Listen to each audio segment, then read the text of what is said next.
So moving on to the last and a very important session for today. Text, tables, graphs for data are powerful communication tools in research. They make your article easier to understand, attract and sustain the interest of readers, and efficiently present large amount of complex information. Today we have with us a driven dynamic member of dental fraternity, Dr. Ketki Bhor ma'am, who will make data presentation easier for us. Ma'am has done her BDS from D.Y. Patil Dental College and Hospital and Masters in Dental Surgery in Public and Dentistry from Sihagar Dental College and Hospital, Pune by securing the third rank in MEHS University. Ma'am has also done her MBA in Marketing from Ellen Wellinger Institute of Management, Research and Development, Mumbai by securing a brilliant first rank in the institute. Ma'am is presently working as senior lecturer in the Department of Public Health Dentistry in Sihagar Dental College and Hospital, Pune. Ma'am has over 13 international publications to her credit. She has 9 systematic review titles registered in Prospero with 2 meta-analyses accepted for publication in PubMed index journals. Ma'am has designed and developed an oral health education booklet in Braille for the visually impaired children, as well as received Best Paper Awards at national and international conferences for studies related to the same. I'm delighted to invite Dr. Ketki Bhor ma'am to take over. Priya, for that lovely introduction. Am I audible? My screen is visible? Yes, ma'am. Okay. So a very good afternoon to one and all present here. So till now, you're bombarded with a lot of study designs, a lot of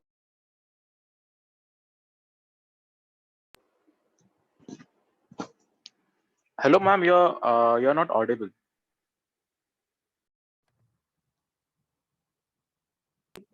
Now, am I audible? Yes, ma'am. Yes, ma'am. Loud and clear. Yeah. Okay. So since morning, we have got a lot of information related to different study designs. How do you go about doing observational research, experimental research? But the very important thing which I'm going to discuss, which is related to all the research, and the next 2 days of your webinar are going to be is on data. Okay.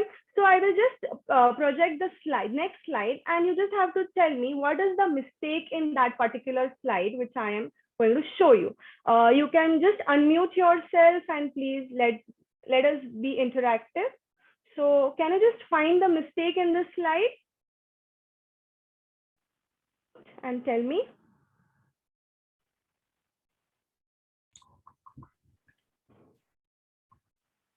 The is written twice. Very good. The is written twice. Okay. So what does it tell you? There are colorful numbers which are there. The mistake is highlighted. It's bold. But the which is repeated twice is getting hidden among all the glorified or the colorful numbers which are there. So that is what we want to find. Okay. We want to see if the data is presented very nicely. It gives you an impact, and we have to know about the data which is there, which you are aiming to find at. Okay. So today I'll be taking you through data and data presentation. So I'm Dr. Ketki Bhor. So today we'll see about data and data presentation. Okay. So what is this? You have your data everywhere, right? Pehle, cloud, abhi cloud aa gaya, you have it in pen drive, you have it in a CD. Okay. So now you have it in iCloud, your data, but it is there. Then you have data packages. You have Jio, Airtel, Vodafone. Then on social media, which is a huge database which you have, WhatsApp and Facebook. Okay, gossip. ये lockdown में भी gossip खत्म नहीं हुआ. You have social distancing which is maintained for your gossip. Your gossip is a major source of data which you are gathering, right? So go out and selectively search for important points. Yes, you are doing that. Next, scientifically speaking, you have articles. Okay, scientific data from where you are getting important points related to the newer things which are happening around the world in the field of science.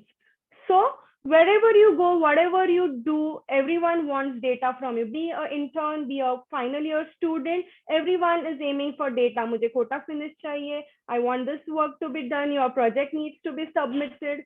Your monthly reports, the progress reports for the PGs, even for the clinicians or the teachers. So you love them or hate them, stats and data are here to stay. You must be thinking, yaar, maine medicine liya ya BDS liya, thinking that I won't have to deal with maths.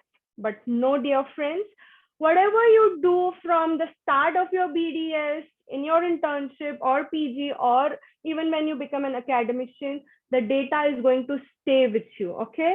So it's going to stay with you. You have to accept it and you have to love them. And here today, I am here to tell you learning data in some fun way, okay? We'll just go through the slides in some fun way and the learning will be very easy for you. Okay, so now we have seen that whatever or wherever you have observations or you have a set of information which is there. So it is collective recording of observations which you are gathering, okay? It is individual pieces of factual information recorded and used for the purpose of analysis. You're gathering information from everywhere. Then you will gather it, you will accumulate it, and then you will go on analyzing it, okay? So for now, it's a raw information on which you will be applying your statistics, okay? And statistics are the results of the data analysis. So whatever data you have gathered related to age, related to gender, related to different populations, or related to what you're doing, related to different working lengths, related to different lengths of the roots which are there for anteriors, premolar. So it is all individual pieces. And when you gather it all together and apply your statistics, you get your interpretations which are there, okay? So a small disclaimer, okay? So I want this session to be a fun learning session. So thoda, I want to take it like a Bollywood style. I want an interactive session. So whenever I ask questions, so please unmute yourself and please answer so that learning will be very easy. So I am going to project few pictures and you have to tell me what the pictures are going to tell you, okay? So first, Are O Samba, kitne aadmi the?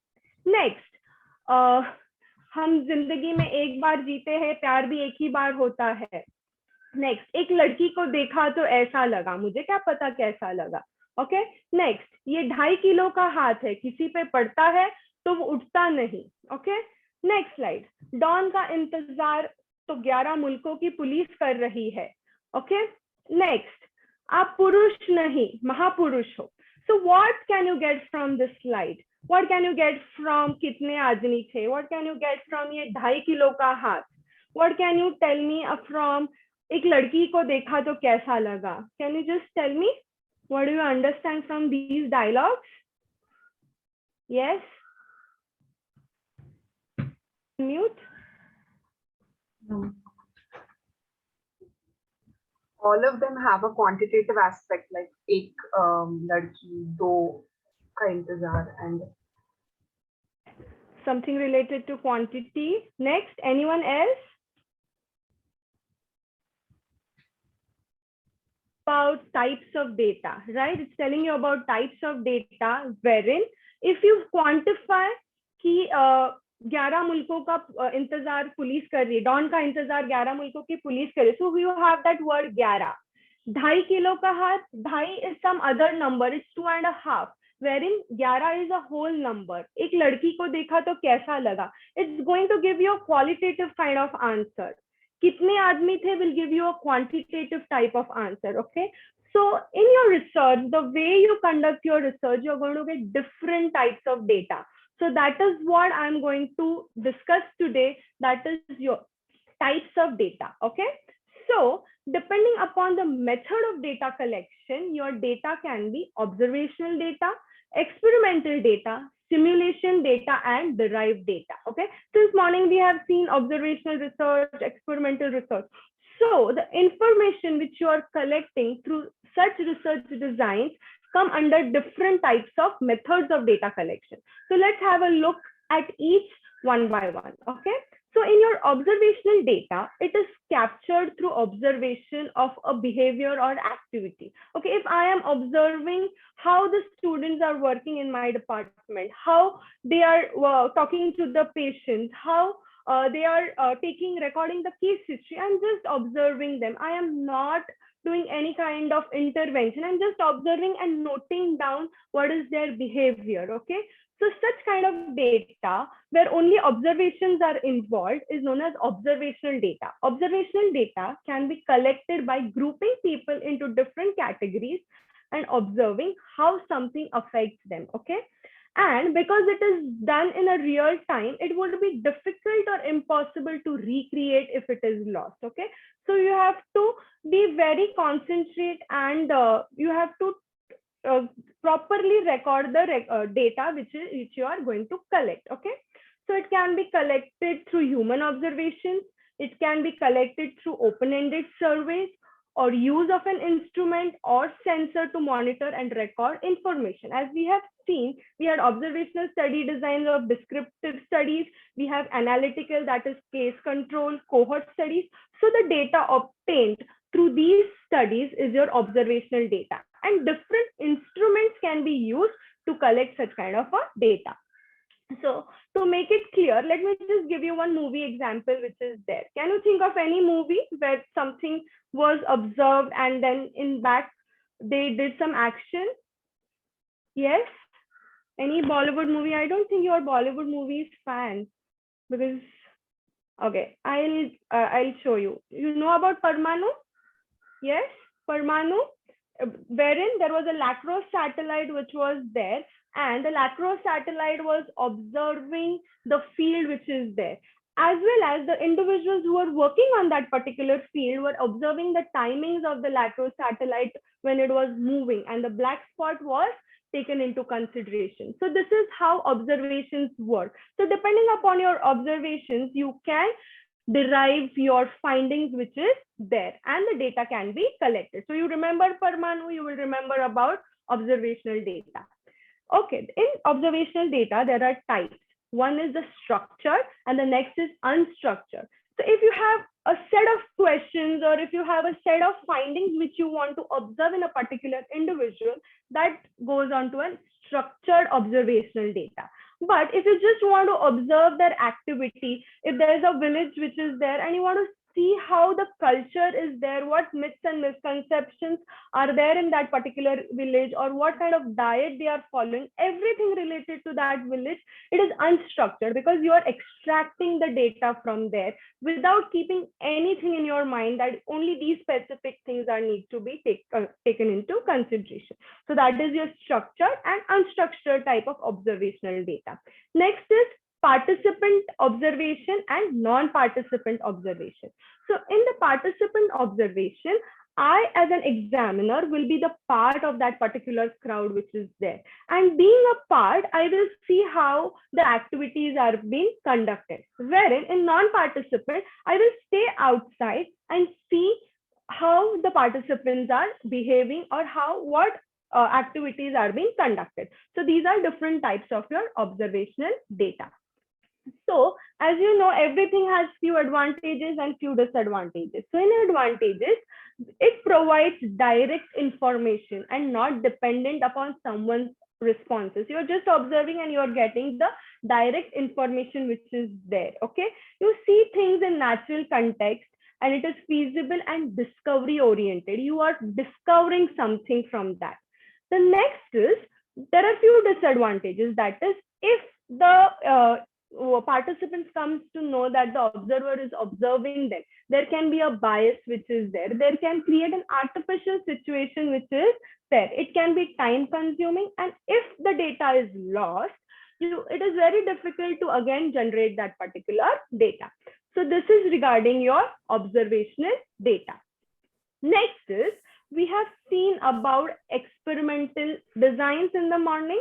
So the data which is derived from active interventions, okay, derived from active interventions becomes your experimental data, okay. So this type of data is often reproducible because you can again conduct the experiments, but to again conduct such experiments, it becomes very expensive. So like, for example, you have patients, you randomly assign them into two groups, treatment group and control group, and follow them over a period of time, and you get a result which is there. Like, for example, you have divided into two different toothpaste groups, two groups, one is treatment and one is controls. And at the end, you see how much is the reduction in plaque which you have got. So that reduction in plaque which you are trying to measure is a data which is obtained through experiments. So that reduction or the plaque scores for treatment and control groups becomes your experimental data. And when you apply statistics, you can compare that particular data which is there.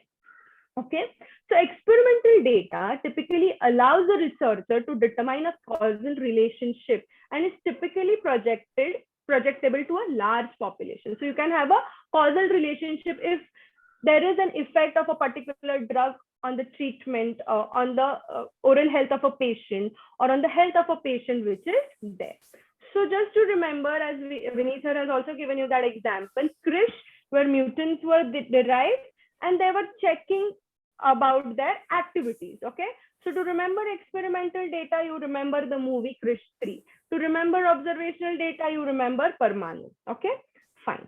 Next type of data is about your simulation data. I hope most of you have gone through driving school. Okay, learn driving on a simulated vehicle. Okay, अगर वैसी type का तुम road पे चलाओगे तो हो गया फिर. So that they have created a simulated vehicle wherein you learn your driving, how to take a right turn, how to put gears, or how to put your accelerators.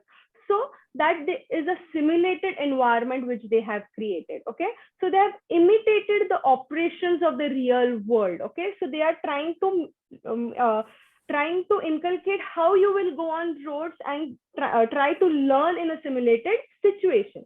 So this method is used to try to determine what would or could happen under certain conditions. Okay, so from that, the data which is there from the simulations is called as simulation data. So like when you have to undergo surgeries, you have your CBCTs or 3D scans which are there, which gives you a simulated kind of an image which is there. Okay, like in, for example, the movie Ravan. Okay, a simulation video game was created wherein the real world situations were imitated. So again, to remember simulation data, remember Ravan. So you will remember this type of data which is there. The next type of data which is there is derived or compiled data. Okay, so in derived or compiled data, the data is collected over a period of time, but for different reasons and not for a particular reason which is there. Okay, so you have different reasons for collecting that particular data, and then you compile it and derive or transform that data to get new information. Like for example, combining area and population data, you can create population density data. You will conduct a survey, you have a population, you have area, but if you combine, you get population density. Okay, so while this type of data can usually be replaced if lost, it may be very time consuming to do so. Okay, so you have a movie example of Sachin. Okay, Sachin had played various matches. Okay, but the intention, yes. Any doubt you have? Okay, can just someone mute her? Okay, fine. So in the movie Sachin, okay, Sachin had played various matches. Okay, but the intention of playing the matches was not to design a movie on him. Okay, so you have like the data from various matches which he has played, and you have used that data and derived a movie out of that. Okay, so this is again an example of your derived data. You have Big Bull which has come. Okay, the life of how they have projected. So you have reasons for playing having a different set of data, and if you use that data and transform it and use for some other purpose, it is known as your derived data. Okay, for now you undergraduates must not be knowing about something about bibliometric analysis and all, where we are deriving the data from some other primary data which is there. Okay, so there is something also known as derived or compiled data. So these were depending upon the source methods of collection. Next is depending upon the source of data collection. Okay, so as we have seen, we have primary research, we have secondary research. Similarly, we have primary data and we have secondary data. As the name suggests, primary is the first hand information, okay, or at the first time you are going to get that particular data. So that can be collected through interviews, examinations, or questionnaires. Wherein a secondary data is, as the name suggests, secondary. Some studies already been done, okay, but from that source, you are going to collect that data. So through records or through hospital records or through census data is your secondary data. So your primary data is the data which is collected from the field, and it's in the control and supervision of the investigator. Okay, and it's your original data, fresh data, and collected for the first time. That can be collected through interviews, personal surveys, or conducting experiments. Okay, or you can design your own questionnaire and ask for information. So it's a fresh information which you are getting. So the sources, there are qualitatively you can have it, or you can have it through quantitative means. Wherein a secondary data is data gathered and recorded by someone else or prior to and for the purpose other than the current project. Okay, so for some other reason they are gathering that particular data and you are using it for your current project. Okay, so data has been collected for another purpose. It is less costly, less time consuming, and it requires less efforts. Okay, so it can be taken from census, hospital records, or different publications which are already being done. So that becomes your secondary type of data. Okay, so over here again you have Ghazi attack and you have Razi. Okay, so there are two different movies which were there. Razi पहले release हुआ, पहले Ghazi attack release हुआ था, फिर Razi release हुआ था. But in that, if you see, Razi was a primary source of information that there's going to be an attack on India. So later on, Ghazi attack came. So if you consider these examples, Razi becomes your primary data and Ghazi attack is your secondary source of data. So to remember the different types of data, if you remember the movies, it will be easy for you.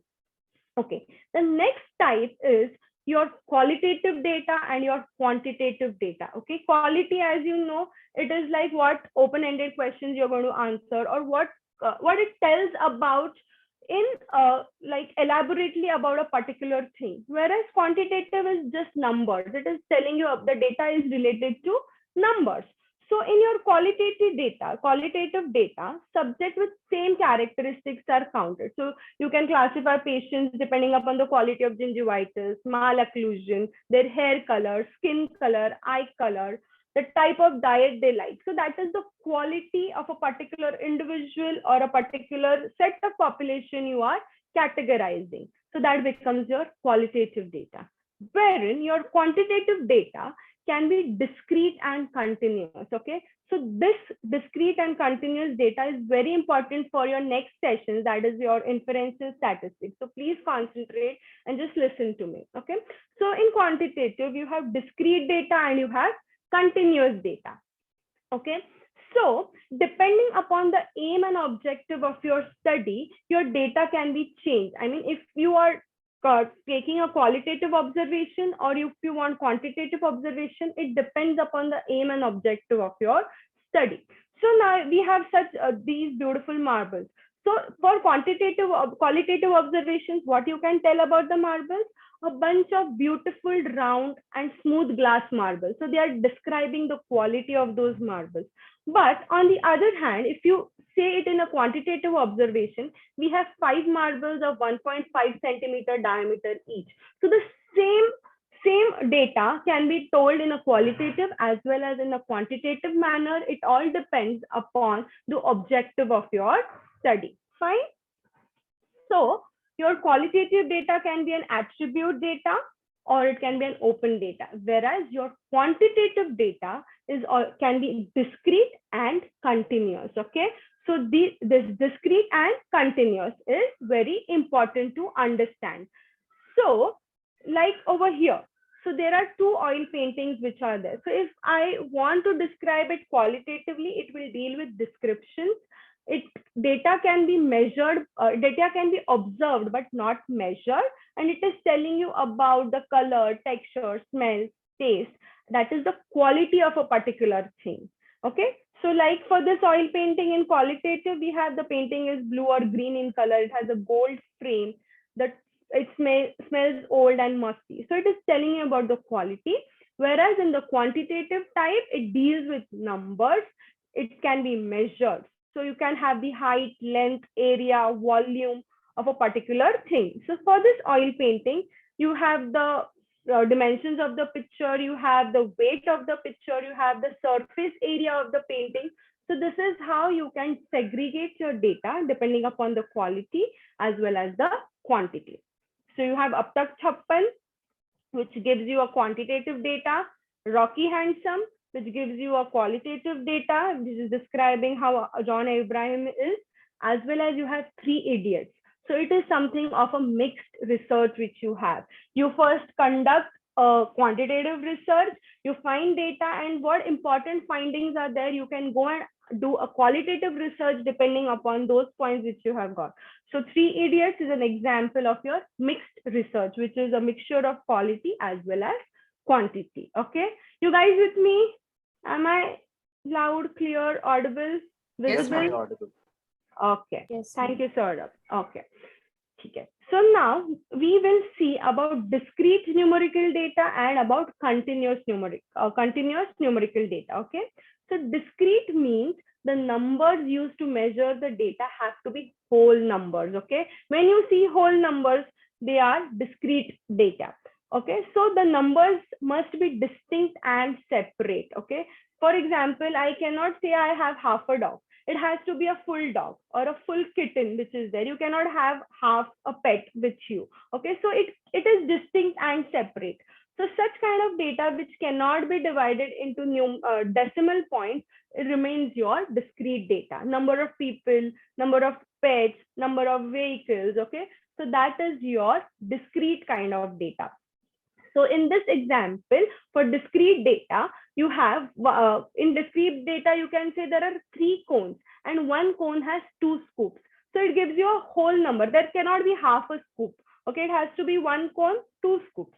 But for your continuous data, the numbers include decimals. Okay, you have decimals which are included. You have time, you have height, you have weight, which has got decimals attached to it. So whenever your number includes decimal, that becomes your continuous numerical data. As in this example, you have the cone 3 weighs 79.4 grams. Okay, so the decimals are attached to it. So that becomes your continuous data. 102 not out gives you which type of data? Yes, 102 not out, continuous or discrete? First, Discrete. discrete data, very good. Have girlfriend?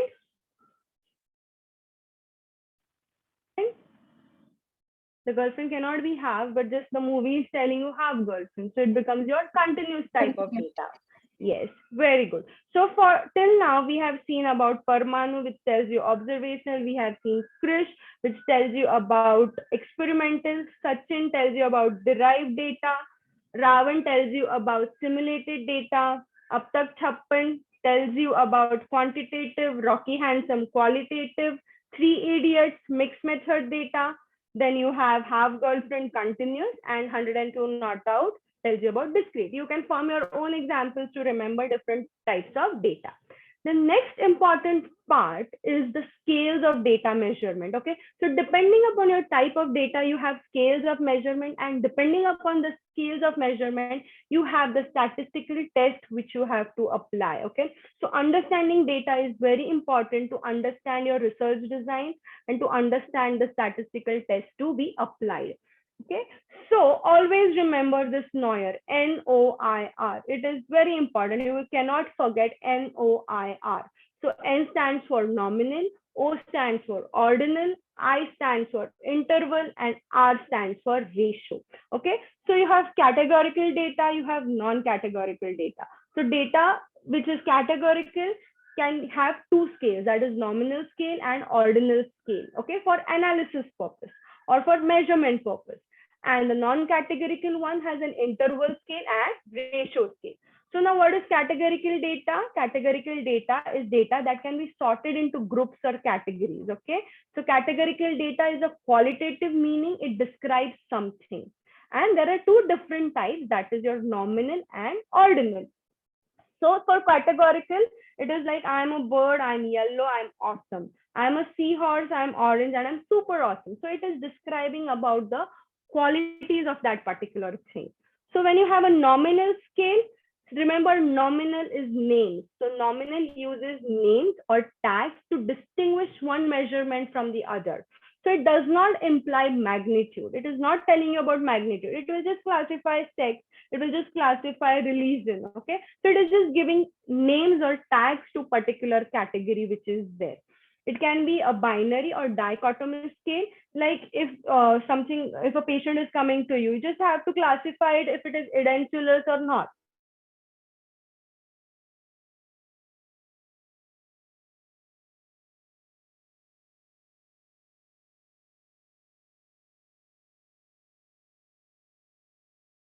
So malocclusion present absent kind of data wherein tags are applied. Next is an ordinal scale. Okay, so in ordinal scale, if you go to a restaurant, they ask you to categorize how the food was, good, fair, or poor. So whenever you have rankings which is given, okay, or a graded order which is there, that becomes your ordinal data. For your pain, you have to classify pain. You have mild, moderate, and severe. Okay, they are just graded. But what is mild, what is moderate, and what is severe? That is not the difference between mild and moderate, moderate and severe. The distance between the two categories is not specified. So it becomes just a graded order and it is your ordinal type of data. But your same ordinal type of data, but the difference between any two measurements can be clearly identified. It becomes your interval scale. Okay. It becomes your interval scale. Again, this is a non-categorical data. It's a numerical unit which is used. And it has a no true 0 point. Okay. It has no true 0 point. So your body temperature in Fahrenheit is an example of your interval scale. Ratio scale, the measurement begins at true or absolute 0. So interval has no 0, but your ratio scale, it has to begin from 0. Your weight cannot be below 0. Your height cannot go below 0. Okay. So your measurements cannot be negative. So that is the difference between your ratio and your interval. So it just goes like a step. Your nominal, it is only attributes or only names. It is the weakest. Then you have ordinal, which is ordered. Interval, the distance between the two orders is meaningful, and your ratio has an absolute 0. Okay, so your nominal, ordinal, or interval data are discrete type of data which you can have. Okay, so this is there. So why it is important to know different types of data? Because there is something known as descriptive statistics, there is something known as inferential statistics. So to understand what summary measures can be used, what type of data presentation you can have, or what type of statistical tests are to be applied, you need to know your different types of data which is there. Okay. So your summary measures used. Your summary measures are your mean, median, mode, or standard deviation which is there. So if you have a continuous type of data, you can use your mean and standard deviation. If you have proportions, that means your data is your discrete data. So for discrete data, you have to calculate through proportions. Statistical tests used. Next session on inferential statistics, you will learn about parametric and non-parametric tests. So if your data is normally distributed, it is continuous type, you have to use your parametric test.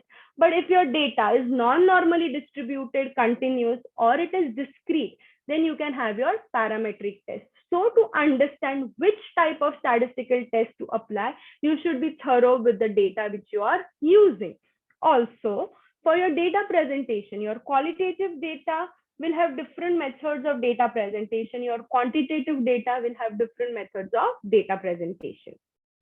So just few examples related to your dental, or few dental examples. So from these pictures, we can say if you have to calculate what is the volume of pulp, okay, what is the volume of pulp in the root canal. So again, that becomes your continuous type of data. It is a quantitative data.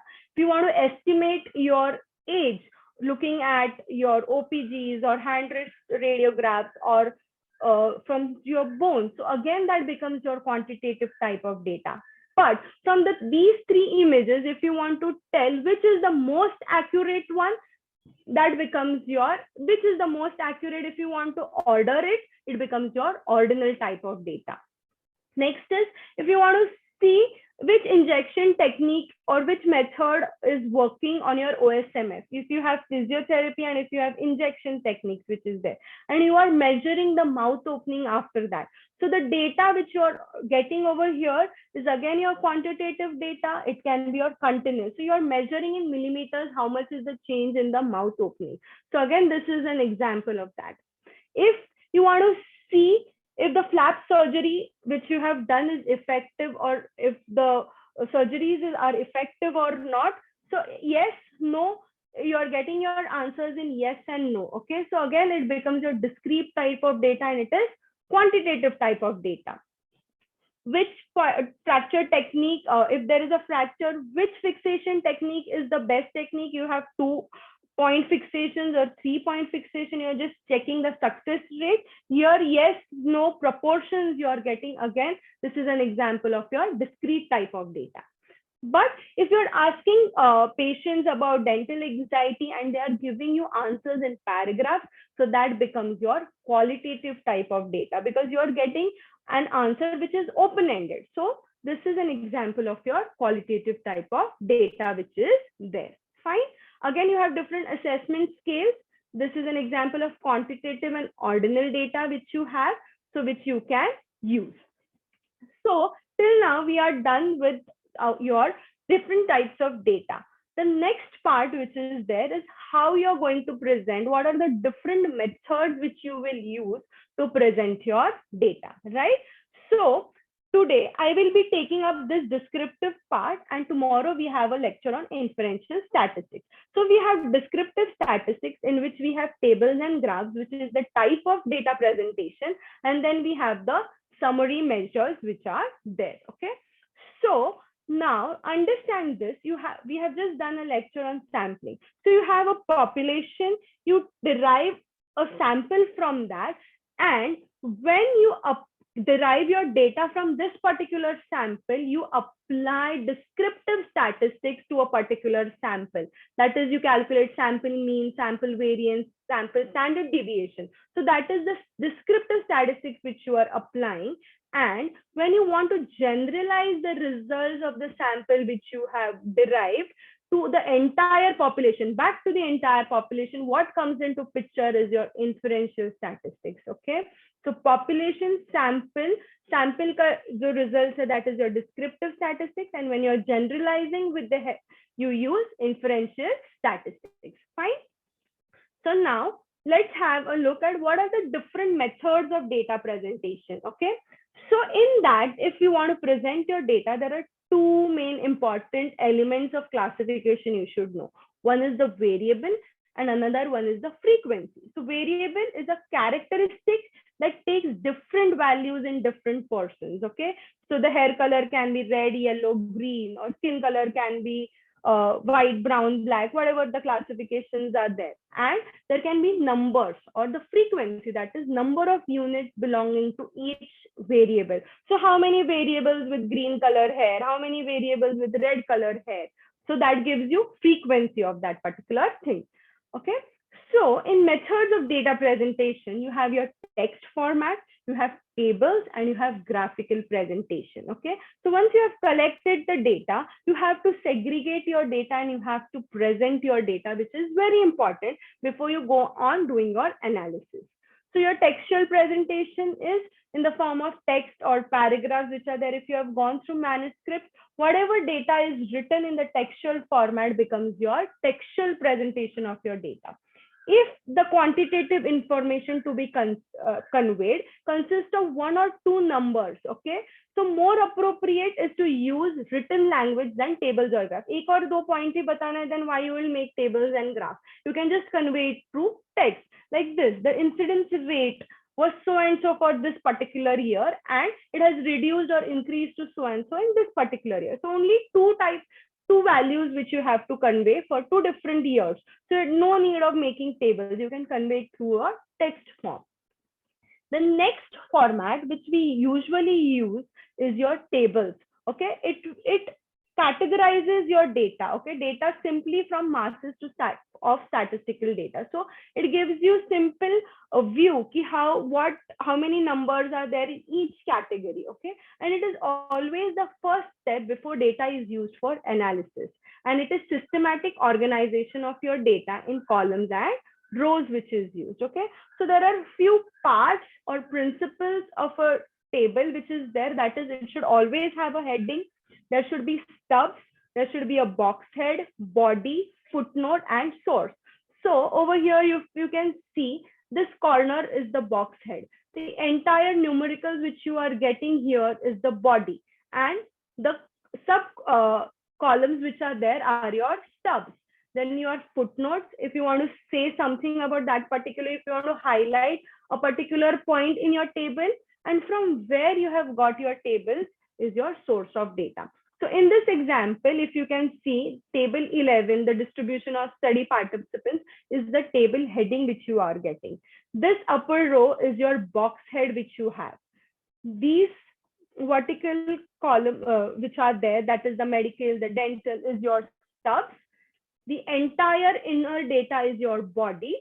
There is a footnote which where we are highlighting a few points stating highly significant, not highly significant. It doesn't have a source because it was my original data. So if you are taking it from somewhere, it will have source. If you are not, it is your original data will not have your source.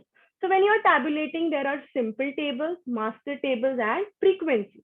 So simple tables, you just have a variable, you have frequency. Okay, so DMFT in all particular regions, and you're giving the averages for that. But if you're showing for the entire population, like your master tables, you have age, sex, education, how many individuals had decayed teeth, missing teeth. So if it's an elaborate table which you are having, it becomes your master table. You must have done tally marks when you were in school.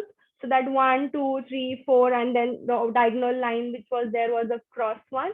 So that gives you the frequency. So in that you have your frequency distribution tables which are there. Okay, so this was related to your tables. So once you have your tables, you can convert those tables into graphs and diagrams which are easy to understand. Okay, and there are pictographic things which are there. It has a good impact on imagination and better to retain. So remember your graphs. Okay, so when you have to present your quantitative, continuous, or measured data, it is through graphs. So which graphs you can use? You can have histograms, frequency polygons, frequency curves, line charts. Okay, so these are the different types which you have when you have quantitative and continuous data. But if your data is qualitative, discrete, or counted kind of a data, you can use bar diagrams, pie charts, pictograms, and spot maps. Please don't mix these different types of data presentations. Okay, you have to appropriately choose the method which you will use. So this is how simple bar graphs look. You just have the frequency, you have the variables which are there, and you are just presenting your data. There are multiple bar graphs. If you have to compare males and females and the number of missing teeth which are there for a particular age group. So you are comparing two components, that is you're comparing males along with females. So that becomes your multiple bar graph. Then next is your component bar graph. That is, if you want to check for the new patient's record in each department which is there for different months. So you can highlight those departments over here, and that will give you a component bar graph. So in January, how many new patients were there in the department of perio, pedo, or endo? So that you will come to know through a component bar graph. Proportions, as the name suggests, proportion, you have 100% which is marked, and then you divide the particular patient, number of patients coming to that particular department, or you can have, it is maximum set at 100, and then the components are made. So that is your proportion, and there is your component bar graph which is there. Then there's something known as deviation bar graph, where you have a positive as well as negative side which you have to display. So in deviation, both positive changes as well as negative changes can be displayed. Best example is the weight gain or loss after hospitalization. So how much is the change? You can display it through your deviation bar chart. Histograms are there, okay? Next is your frequency polygon. When you join the midpoints of these histograms, what you get is your frequency polygon. So this is what the exam scores are there. And if you join the midpoints of each, you get a frequency polygon. The line graphs, okay, most nowadays in IPL or in cricket matches, you see this kind of data presentations.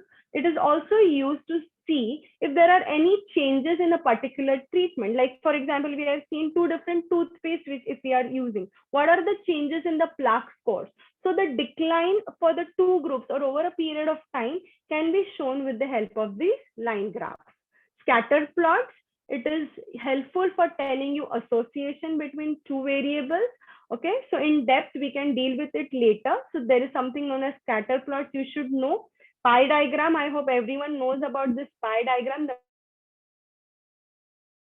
or map chart to tell which part of a particular country, concentration of a particular thing, or COVID cases for now, which Maharashtra is having, Delhi is having, Haryana, Gujarat. So you can present it through in the form of map charts. Okay. So this was related to your, what do you call your data presentation. Let's quickly go on to summary measures, which is there. So in your summary measures, after you have got your data, you have got your numbers, you have to see what is the mean age of a particular mean age of the study participants which is there. If you're calculating height and weight of the 10 participants, what is the mean height and weight, and how much it is deviating, or how much is the variation from the normal which is there. So that is given to you by summary measures. So in your summary measures, you have measures of center and measures of spread. Okay. So in your measures of center, you can have mode, median, and mean, wherein your measures of spread is your range and standard deviation. So as it is, the name suggests mode, it is refers to the data value that is most frequently observed. Okay, it's the most frequently observed data. So it's also known as your fashionable data, which is there, which is trending. So for in this example, if we can see this height 154 is more frequently occurring. So the mode for this example is 154. So remember, mode refers to the data value that is most frequently observed, wherein median is the middle of an ordered data. Okay, so if you have a data which is there, so it is known as a positional value. You will order this data, you will number it, okay, in an ascending or descending order, and whatever value is there in the center is your median. Okay, so fortunately the mode and the median in this example is the same. So your median is your ordered data or the middle value which you are getting in your data set, wherein your mean is your sum. You have to, it's also known as the arithmetic average or average in simple terms. So you have different heights which is there. You will calculate the total and divide by the total number of observations which is there. So over here, your mean is 144. So when your data is a lot of scattering of data is there, we go on using your median value which is there. When you have deviation in the low and the upper range which is there. So in this example also we have these values. So your mode becomes 155 because it is most frequently occurring. Your median is the centermost value, and when you add up all these values and divide by 5, this is what you are getting it as mean. Okay, so this is your measures of central tendency. Quickly we'll see the measures of spread. Okay, so in your measures of spread, we have range and standard deviation. So range is your maximum value minus the minimum value. So over here, your maximum value is 169, your minimum value is 139. So what we are getting, the subtraction value becomes your range. So how much your data is spread, it is being told to you by this range. In your standard deviation, it is the measure of differences of each observations from the mean. So how much from the center, how much deviation is there of your data is being told to you by your standard deviation. So how close the values are there in the data set to the mean is told to you. So if they are closer, that means your standard deviation is small. If there is a high difference of the values, that means your standard deviation is high. Again, this will be covered in detail in your inferential statistics. So you just have to remember how the data distribution is there. And when you join the midpoints again to get a curve which is there, which is known as the bell curve, okay, or a normal distribution curve, which we call.